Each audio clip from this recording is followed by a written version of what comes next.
നമസ്കാരം. ലോകത്തിൻ്റെ ഊർജ്ജ നാഡി എന്നാണ് ഹോർമൂസ് കടലിടുക്കിനെ എല്ലാവരും വിശേഷിപ്പിക്കാറുള്ളത്.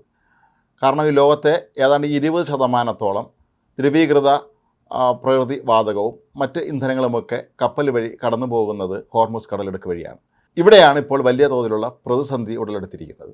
കഴിഞ്ഞ ദിവസം ഇസ്ലാമാബാദിൽ നടന്ന സമാധാന ചർച്ചകൾ പരാജയപ്പെട്ട സാഹചര്യത്തിൽ American president Donald Trump Hormuz കടലിടുക്കിന് ഉപരോധം ഏർപ്പെടുത്തും എന്നാണ് പ്രഖ്യാപിച്ചിരിക്കുന്നത്. അതായത് ഇറാനിൽ നിന്ന് പുറത്തേക്ക് വരുന്നത് അല്ലെങ്കിൽ ഇറാനിലേക്ക് പോകുന്നതുമായ കപ്പലുകളെല്ലാം തന്നെ ഹോർമൂസ് കടലിടുക്കിൽ തങ്ങൾ തടയും എന്നാണ് അമേരിക്കൻ പ്രസിഡന്റിൻ്റെ പ്രഖ്യാപനം. ഇന്ന് രാവിലെ 10 മണി മുതൽ ഇക്കാര്യം പ്രാബല്യത്തിൽ വരും എന്നാണ് അദ്ദേഹം അറിയിച്ചിരുന്നത്. പക്ഷേ ഹോർമൂസ് കടലിടുക്കിന് ഉപരോധം ഏർപ്പെടുത്തുന്ന സമയത്ത് തന്നെ അമേരിക്കയും ലോകത്തെ മറ്റ് രാജ്യങ്ങളെല്ലാം നേരിടുന്ന വലിയൊരു പ്രതിസന്ധിയുണ്ട്. അത് ഈ മേഖലയിലാകെ ഇറാൻ വിതച്ചിരിക്കുന്ന മൈനുകൾ തന്നെയാണ്. ഹോർമൂസ് കടലിടുക്കിന് ചുറ്റും ഏതാണ്ട് 6000-ലധികം മൈനുകൾ ഇറാൻ നിക്ഷേപിച്ചിട്ടുണ്ട് എന്നാണ് പറയപ്പെടുന്നത്. അതായത് ഇതിലൂടെ കടന്നു പോയാൽ അവരുടെ അനുമതി കൂടാതെ കപ്പലുകൾ ഇതുവഴി കടന്നു പോയാൽ അവ പൊട്ടിത്തെറിക്കും എന്നുള്ള കാര്യം ഉറപ്പാണ്.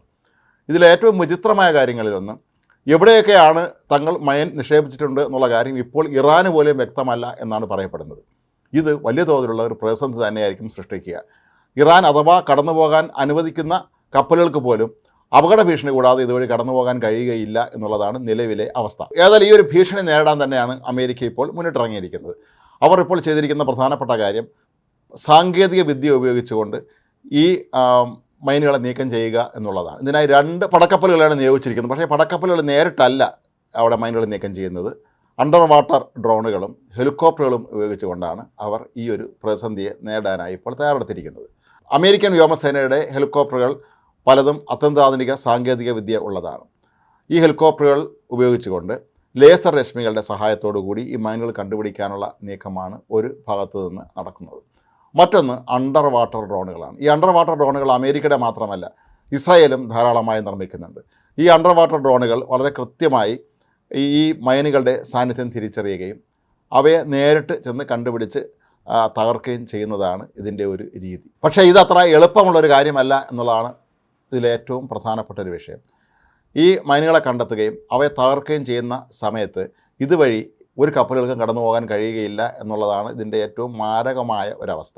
എപ്പോഴാണ് ഇവ കണ്ടെത്തുന്നത് എന്നും അവ തകർക്കുന്ന നിമിഷം ഏതാണ് എന്നുള്ളതുമൊക്കെ തന്നെ അമേരിക്കയ്ക്ക് അത്ര കൃത്യമായി കണ്ടുപിടിക്കാൻ കഴിയുമെങ്കിൽ മാത്രമേ ഇതുവഴിയുള്ള കപ്പൽ ഗതാഗതം സുഗമമായി നടത്താൻ കഴിയുകയുള്ളൂ. ഇപ്പോൾ തന്നെ ഏതാണ്ട് 800ഓളം കപ്പലുകൾ ഈ ഹോർമൂസ് കടലിടുക്കിന് ചുറ്റും കുടുങ്ങിക്കിടക്കുകയാണ്. കാരണം അവർക്ക് അങ്ങോട്ടും ഇങ്ങോട്ടും പോകാൻ പറ്റാത്ത അവസ്ഥയിലാണ് ഇപ്പോഴുള്ളത്. ഈ മൈനുകൾ മൊത്തം നീക്കം ചെയ്താൽ മാത്രമേ അവയ്ക്ക് ഇതുവഴി കടന്നു പോകാൻ കഴിയുകയുള്ളൂ. ഇന്ത്യയും ചൈനയും അടക്കമുള്ള കപ്പലുകളെ ഇതുവഴി കടന്നു പോകാൻ നേരത്തെ ഇറാൻ അനുവദിച്ചിരുന്നു. ഇന്ത്യയും ഇപ്പോൾ ചൈനയൊക്കെ തന്നെ ഇറാനെ വളരെ നല്ല ബന്ധം പുലർത്തുന്ന രാജ്യങ്ങളാണ് എന്ന പേരിലാണ് അവർ അത് അനുവദിച്ചത്.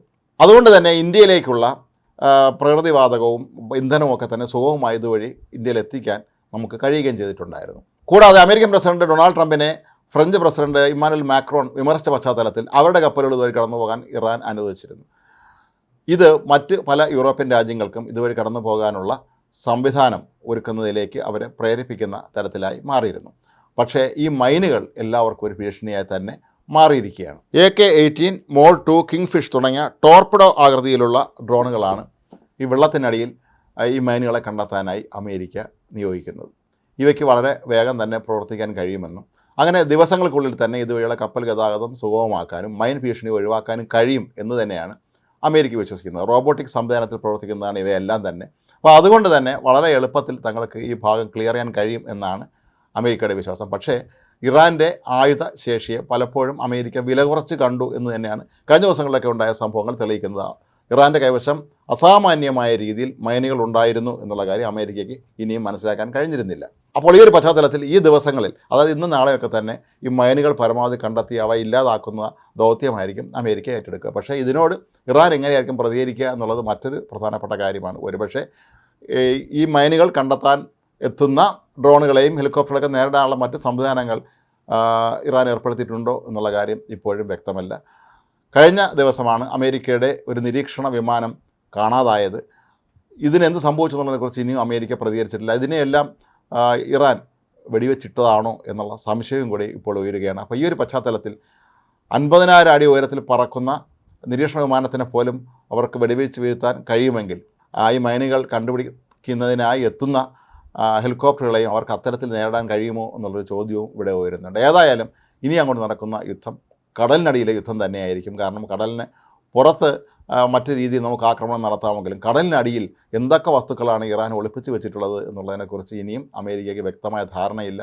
ഹോർമുസ് കടലിടുക്ക് വെച്ച് വിലപേശം തന്നെയാണ് ഇറാൻ്റെ നീക്കമെങ്കിൽ അത് നേരിട്ട് കൊണ്ട് തന്നെ കാര്യത്തിൽ ഇറാനെ പരാജയപ്പെടുത്തിക്കൊണ്ട് ഹോർമുസ് കടലിടുക്ക് തുറന്നു കൊടുത്ത് എല്ലാ കപ്പലുകളും കടത്തിവിടാനാണ് അമേരിക്ക നീക്കം നടത്തുന്നത്. പക്ഷേ ഇതിൽ എത്രത്തോളം വിജയം കാണാൻ കഴിയും എന്നുള്ള കാര്യം ഇനിയും ഉറപ്പില്ല.